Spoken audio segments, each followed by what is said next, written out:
Good morning, everybody.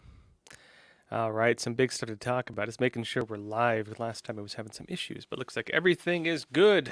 And I want to talk to you today about, well, the next big agenda. It's almost election season. 2024 is right around the corner, and you know what that means. The new lockdown program. They are rolling out, it seems, the new agenda. And I'm calling it that because that's what it is. There's a new there's a new variant of COVID spreading right now called Eris. It is infecting like a couple people, like literally. I think there are something like there's like one case in Israel.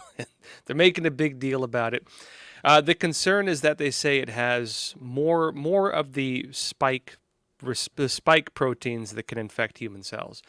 And they're watching it, they're studying it. Already as we speak, there's talk of hospitals, for example, bringing back mask mandates. There's talk, for example, of TSA beginning to enforce new policies. And the rumor and concern is that these will gradually expand to bring back essentially the full force of all the policies we witnessed before, just in time for election season, which would then give them special powers to, again, do what they did last election season. That being said, let's talk about it. Some of it's rumor, let's be clear. Some of it's grounded. But I would say that even the rumors are well-founded, at least, in terms of being plausible. Let me explain. First off, here is Reuters. August 19th. Eris, BA2286. Do I need to worry about COVID again? It says the World Health Organization, we all know how credible they are, and the U.S. Center for Disease Control and Prevention, also we know how credible they are tracking a new mutated lineage of the virus that causes COVID-19. 6 cases in 4 countries have been detected since late July. Folks, you hear that? 6 cases. 6 people have gotten sick in the entire world. And they're tracking it like it's the next big thing. 6 people get sick. 6 people on the entire face of the earth. And they're treating this, it's all over the media. It's all over just about every establishment news outlet. TSA, Border Patrol allegedly, depending on who you're listening to. Even the hospitals are now treating it very seriously. They're talking about bringing back some mandates. Media, in terms of surface level projection, in terms of surface level narratives, are also talking about this. And they're questioning as well whether new mandates or other thing are now necessitated literally by 6 cases of an outbreak on the entire face of the earth. Now, among those 6 people on the entire face of the earth who've gotten sick, and hey, it's flu season, you'd kind of expect a little more than that. 6 people getting sick with the flu during flu season. I mean, Lordy, what we gonna do, But it's not even clear what their conditions are or how much it's affecting them. There's just no data on it. Half of it's just speculation. But it says, so far, there is no evidence that BA286 spreads faster or causes more serious illness than previous versions. The CDC said its advice on protecting yourself from COVID remains the same, which still, by the way, includes mask mandates and, vaccinating yourself and everything else. We're on YouTube, so I can say, use your own judgment based on the observable efficacy. It says this, but many countries have drastically reduced testing and patients and their testing of patients and their efforts to analyze the genome of the virus, causing new COVID cases. And this is going to be important. I'll explain why. In that situation, the trajectory of BA286 doesn't look good right now, given the speed at which new cases are being identified, said Dr. Eric Topol, a genomics expert and director of the Scripps Research Translational Institute in La Jolla, California. And its many mutations make BA286 radically different in its structure compared to earlier variants, Topol said. It notes U.S. emergency department visits and hospitalizations for COVID remain low, but have been rising since early July, according to data on the CDC website. Now, let me explain to you what's happening. The big narrative on why the CDC and the World Health Organization were saying that justifies keeping the emergency order in place for COVID-19. The narrative they had for it was that the emergency powers allow for tracking, data analyzing, let's call it extrajudicial or outside of the Constitution powers that they normally don't have. Now, many of us, including myself, would argue these things are violations of basic rights. And you should not be able to institute those powers and strip people of basic rights unless there's something of major, serious danger, like a large scale war, or something is actually causing mass numbers of deaths. Say maybe the vaccine for this case, right? Unless you have like a serious emergency that is not addressable by any other means, only under that extremely rare condition would it be justified, in my opinion, to institute a standard, an emergency declaration that could override the way that the country is meant to function, including the way our Constitution is meant to work, including, for example, the basic protections we have over privacy and the sovereignty we have over our own bodies, something I believe should never be violated, even in a state of emergency, actually, personally. The concern, though, is that they're saying literally there's 6 cases. They're making a big story out of nothing, in my opinion. 6 cases. You have like malaria coming back, and there's, I think, just a couple cases. You have dengue fever coming back, probably because they threw the borders wide open and they're importing people literally by the hundreds of thousands. I believe in July alone, 250,000 illegal crossings into the United States. Now, I would argue that if they actually wanted to fight against, virus outbreaks and unforeseen pandemics, they would restore basic border security and begin screening people for example, deadly pathogens that don't exist in the U.S. Third world diseases that have been otherwise eradicated, which they're not. Raises question also of why, while most of us were locked in our own homes under COVID policy, while most of us had to wear face masks and so on, you had people literally flooding the border, literally by the millions over the last couple years. And, the policies don't apply there. Why Obama could have a party with his, friends and family or whatever, hundreds of people, and not have to wear face masks. The only one wearing face masks were the servants. Or why, for example, Governor Gavin Newsom can tell everybody to lock down, but have like a, several $100 dinner with his friends and, rules for thee and not for me. If these politicians and if the people making the policies believe that it is safe enough for them to make such decisions, if they believe it's safe enough for them to mingle with friends and have big parties and not wear face masks and not follow basic protocols everybody else does, it means they're looking at data that is informing their decisions, and based on the way that they're interpreting that data, it, based on their actions, does not justify the policies they're putting in place. It means that on a personal level, they don't believe that it's enough of a threat to them or the people they care about, their close friends and associates and family members, that would necessitate the policies they're forcing on everybody else, my personal opinion. That being said, though, the concerning part for me is, even though they're saying 6 cases literally on the entire face of the earth, the narrative they're using is that we don't have the tracking and the data policies. We don't have the type of monitoring programs in place for an outbreak to know whether it's bad or not. They're saying that while COVID cases have remained low, and while we've only detected 6 cases of this new, they call it the Eris variant, that we actually don't know how bad it is, because the tracking systems that would be enabled through an emergency declaration are not currently in place. The suggestion being, it could be bad, but you need to pass it to find out how bad it is. You see what I mean? It's kind of like when they announced Obamacare and they were trying to put the package through, and Nancy Pelosi goes, "You got to pass it to find out what's in it." You got you, you got to pass it to find out what's in it. It's a surprise package. You got to give us the powers to find out how bad it is. No, we don't know if there's a serious health outbreak, but you need to surrender your basic rights in order to find out if there is one. Yeah, great idea. Where do I sign up? You know what I mean? This is what it looks like they're doing right now, at least in my opinion. Let me show you another piece to this. Times of Israel says this, talking about the nature there, because one of the outbreak, I think one of the cases is in Israel. I'll tell you in a minute. It says health organizations worldwide monitoring Omicron variant with over 30 spike mutations. Experts say it's too early to know its impact.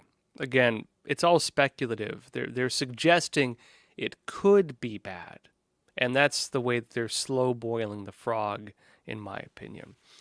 But it says a new COVID variant detected in Israel is being tracked by health authorities worldwide. The variant, sequenced in Israel and Denmark in late July, has now also appeared in Michigan in the United States.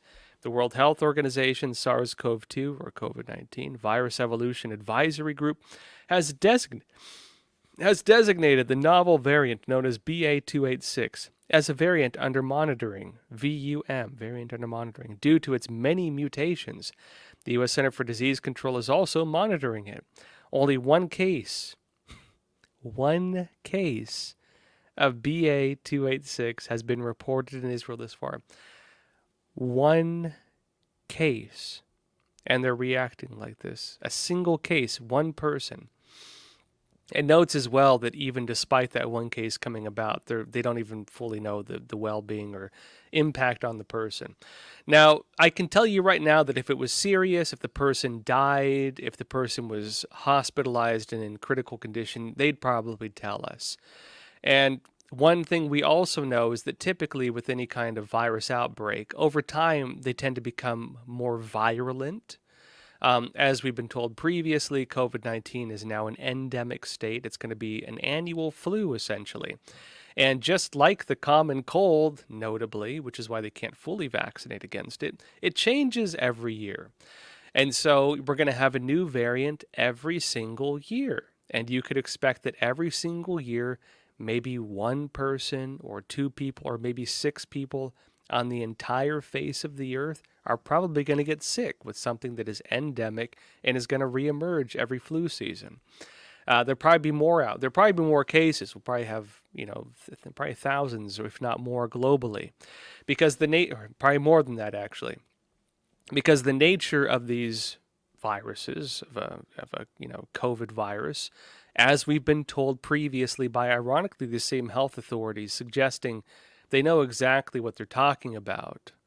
The nature of such viruses is that they become more virulent and less deadly as time goes on, and as they begin to mutate more. Now, that's not to say that it may not do something totally unpredictable. Let's not write that off entirely. But the question is whether the reaction is justified by what's currently being seen. Now, that being said, there are rumors circulating, mostly among conservatives, that, of course, this is going to be the beginning of something like basically the slow boiling of a frog to bring back full lockdown policies. This actually originated with InfoWars. Alex Jones did a big piece, exclusive piece. He does exclusive. Where he, of course, interviewed a person. He had a TSA whistleblower come forward, and the TSA whistleblower told him that they would begin bringing back policies, for example, mask mandates and so on. They corroborated that claim with someone from Border Patrol who said that they're implementing similar policies within Border Patrol.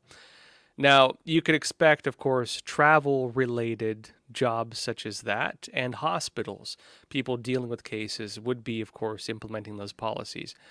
The irony is that Border Patrol is dealing with the travel of, hundreds of thousands, if not millions, of illegal aliens.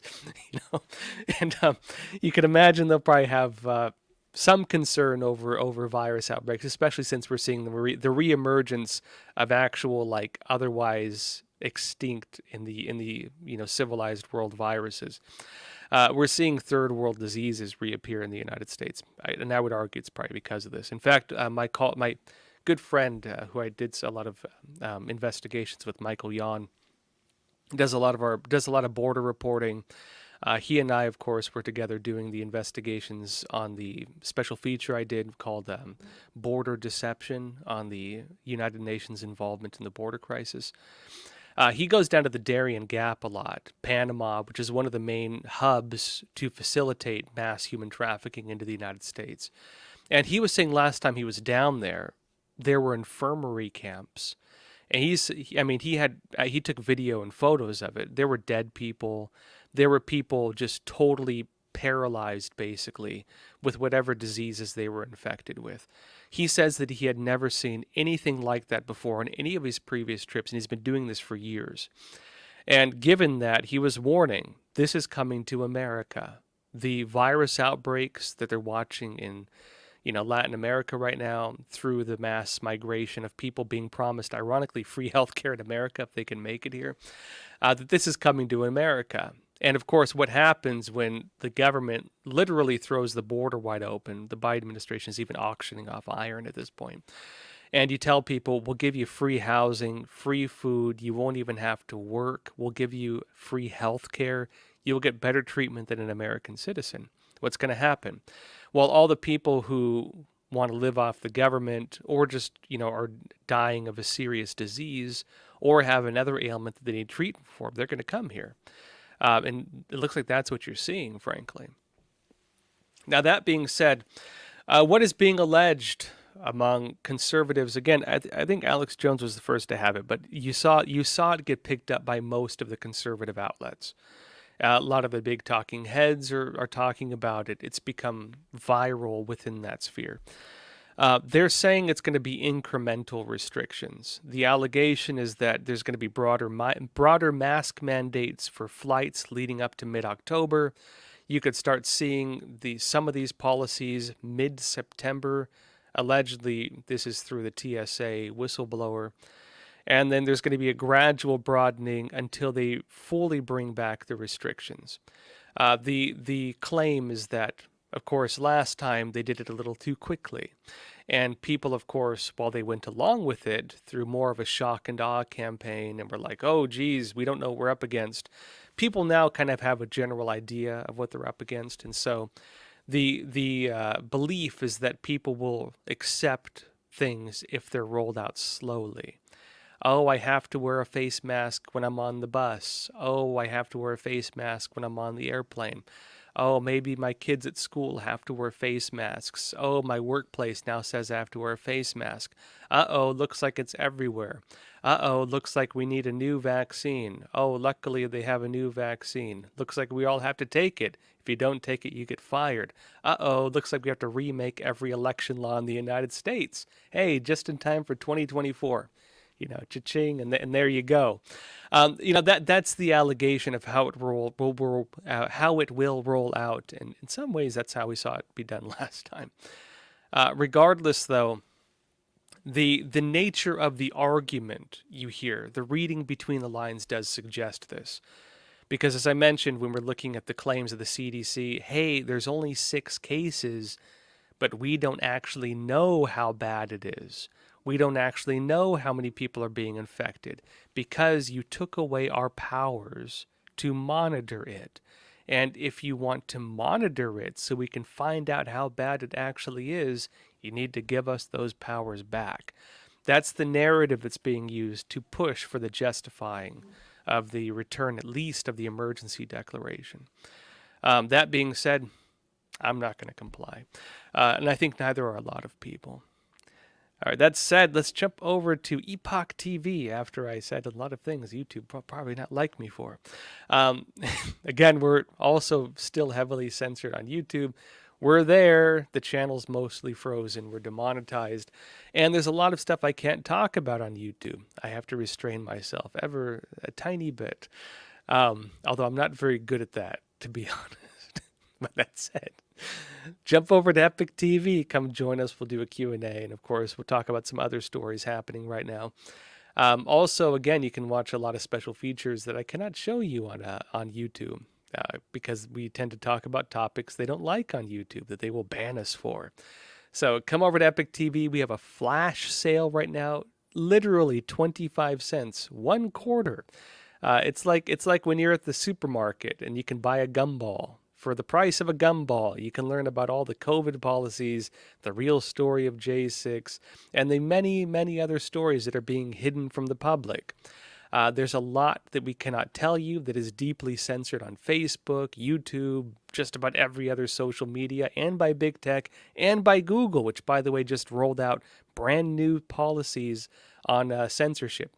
Notably as well, just in time for the new 6 cases globally variant that just came out, YouTube and Google, parent company, of course, Alphabet Corporation owns both of them, they just rolled out new censorship policies saying that anybody who deviates from not only COVID narratives or WHO narratives, but the health authorities of any nation will be deemed censorable, essentially. Meaning you can't talk about anything outside the spectrum of approved narrative when it comes to this stuff. So join us on Epoch TV, where we do not have such restrictions, and we frequently go against such restrictions to tell you the truth. Again, 1/4 the price of a gumball per week. It's not much at all. Come on. Join us, Epoch TV, link in the description. Let me show you a quick trailer, then we'll jump into a couple more stories and then questions. I'll see you there.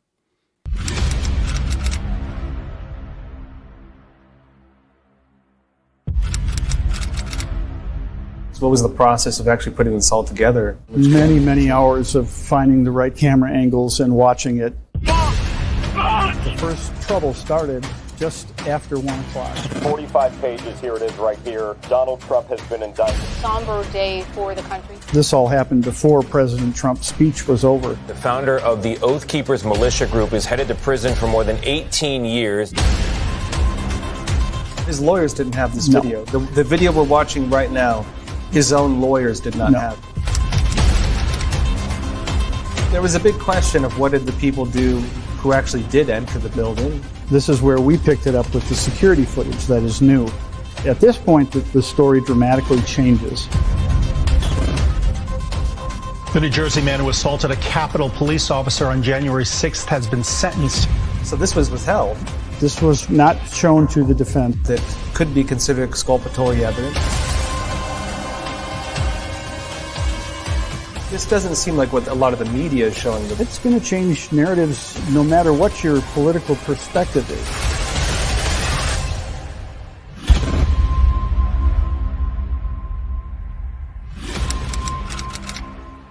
What we're after is the truth.